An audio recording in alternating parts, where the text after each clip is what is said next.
একজন রমণী পাকিস্তান বাংলাদেশ জুতা পরে হাঁটাহাঁটি শুরু করছে। তো কেন হাঁটাহাঁটি শুরু করছে সেটা অবশ্যই একটু পরে জেনে যাবেন।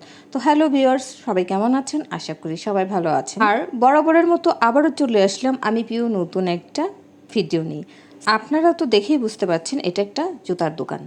আর এই জুতা কিনতে গিয়ে অনেক কাহিনী হয়েছে। ওকে আমি স্টেপস শোরুমে নিয়ে গিয়েছি, তার ওখানে কোনোটাই পছন্দ হয়নি। দেন হচ্ছে অ্যাপেক্সে শোরুমে ঢুকেছিল, দেন হচ্ছে বেটে ঢুকেছিল। সেগুলো সব আমি ভিডিও করিনি, আমি ভিডিও করেছি হচ্ছে পরে। ওর ঢং বং দেখে হচ্ছে আমি ভাবলাম যাক, ও যেহেতু ঢং বং করছে সেইগুলো আমি ওকে মানে ভাইরাল করে দিব, ঠিক আছে? যেই বলার সেই কাজ। তো আমি বসে বসে দেখছিলাম ওর ঢং বংগুলো, এই যে আবার জুতা পরে আবার সে হাঁটাহাঁটি করে দেখছে। মূলত ও খুবই কনফিউজড। তো আর এটা ছিল হচ্ছে অরিয়নের শোরুম। লাস্ট পর্যন্ত সে অরিয়নের শোরুমেই ঢুকেছিল।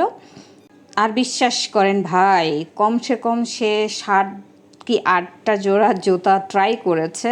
মানে আরও গুনতে গেলে আরও বেশি হবে, কারণ একটা জুতাই 2-3 বার সে ট্রাই করেছে। সে হয়তো 7 থেকে 8 রকমের জুতাই সে ট্রাই করেছে। তো আবার একদম রিটার্ন করে করে করে করে একটা জুতাই 3-4 বার পড়েছে। তো সেই হিসাবে তো 1000টা বার এই যে মানে পড়ছে আর হাঁটাহাঁটি করছে, পড়ছে আর হাঁটাহাঁটি করছে, মানে কোনটা কমফোর্টেবল ও আসলে কনফিউজড হয়ে যাচ্ছে। আমি বললাম যে এটা সুন্দর, এটা নে, ওটা সুন্দর, ব্ল্যাকটা নে, তা না হলে পিঙ্কটা নে। তো সে বলতেছে আমার তো দুটাই ভালো লাগছে, কিন্তু রাফ ইউজের জন্য সে খুবই চিন্তা করছে। এখানকার দোকানের ভাইয়াও খুব বোঝানোর চেষ্টা করছিল যে ম্যাডাম এটাই খুব সুন্দর, পায়ে আপনাকে মানাচ্ছে, আপনি তো ফর্সা মানুষ, আপনাকে খুবই ব্রাইট লাগছে, জুতাটি খুবই মানিয়েছে।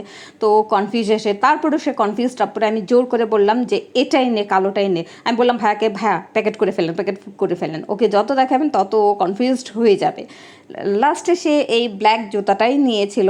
এর আগে আমি দেখিয়ে দিয়েছি আঙ্গুল দিয়ে যে সে কয় রকমের জুতা ট্রাই করেছিল। এরপর ভাইয়া চট করে নিয়ে গিয়ে হচ্ছে জুতাটা প্যাকেট করে ফেললো।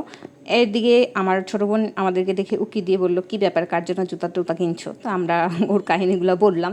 বলার পর বললাম তোমার দিদি কনফিউজ আর এই ব্ল্যাক জুতাটা নিয়েছে।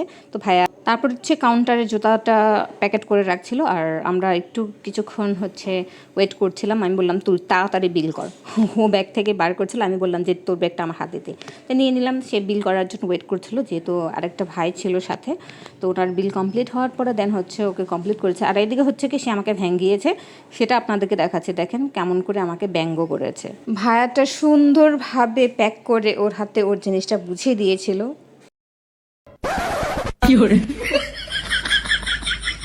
দেখছেন নি হাতে আমাদের কীভাবে ব্যঙ্গাইলো, দেখছেন হাতের সৌন্দর্যের রূপের রহস্য হচ্ছে এই মুখের ব্যঙ্গানো। বিল কমপ্লিট করে তারপর আমি ওকে বললাম তুই তাড়াতাড়ি চল। তারপরে আমরা হচ্ছে আমাদের গন্তব্যে রওনা দিলাম। এর মধ্যেও আবার কি ঘটেছে, সে হচ্ছে বের হয়ে আমাকে বলছিল যাই হোক আমার কাছে কিন্তু অ্যাপেক্সই ভালো লাগে, যেহেতু সে প্রতিদিন অ্যাপেক্স থেকে পড়ে। তো আমি ওকে ধমকাইলাম যে তুই এত কনফিউজ কেন, চল হাঁটা দে। তারপরে আবার ওকে আমি ঠেলাঠেলি করছিলাম, তো ও হাঁটা দিয়েছে। তার মধ্যে আবার রাস্তার মধ্যে সে ভ্যানগাড়ির জুতা দেখছিল। আপনি তো এগুলোই তো সুন্দর রাফিয়েসের জন্য। আমি বললাম তুই এত দামি জুতা কিনে তুই আবার ভ্যানগাড়ির দিকে নজর দিচ্ছিস, তুই সোজা বাসায় যা। আর সে আমার বকা খেয়ে হাঁটা শুরু করলো। আর আমাদের মতো এইভাবে ঢং বং জুতা কিনতে গিয়ে কে করে অবশ্যই কমেন্ট বক্সে জানাবেন। তো সবাই ভালো থাকবেন, সুস্থ থাকবেন, টাটা।